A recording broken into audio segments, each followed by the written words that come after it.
Day 218. నేను ఇందాక మామూలుగా మనం పాటలు వింటాం కదా బ్రో, ఇక అట్టనే రోజు పొద్దున్న లేచి పాటలు వింటా ఉన్నా.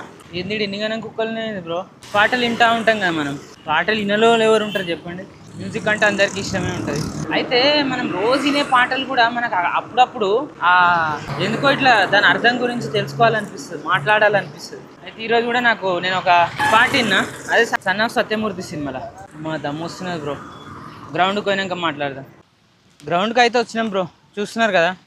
ఇక రన్నింగ్ చేయక ఈ వారం అంతా రన్నింగ్ చేయలే, పోయిన వారం రన్నింగ్ చేసినాం. కానీ అయితే ఆ పాట ఏంటంటే, నేను చెప్పినా కదా, రాజ్యం గెలిచినోడు రాజు అవుతాడు.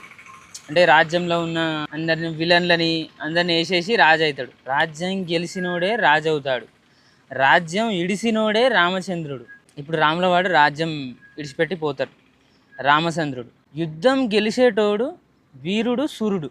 అంటే మోస్ట్ మనం పవర్ఫుల్గా ఉంటేనే మనం యుద్ధంలో గెలుస్తాం కదా, ఒక బాహుబలి లెక్క యుద్ధంలో గెలుస్తారు. యుద్ధం ఇడిసేటోడే దేవుడు. శ్రీకృష్ణుడు యుద్ధం చేయడు, జస్ట్ చెప్తాడు అంతే.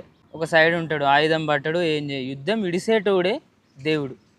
అంటే ఇది నాకు అర్థమైనంత వరకు, ఒక్కొక్కరికి ఒక్కోలాగా అర్థమవుతుంది, అందరికి ఇట్లనే అర్థం కావాలని ఏం రూల్ లేదు. కానీ ఇది నాకు అర్థమైనంత వరకు దిస్ ఈజ్ అవర్ గ్రౌండ్, అది సంగతి. అమ్మా చెమటలు అయితే వచ్చినాయి బ్రో. ఇక 1 కిలోమీటర్ ఉరికినాం, సాలిగా వెళ్ళిపోదాం.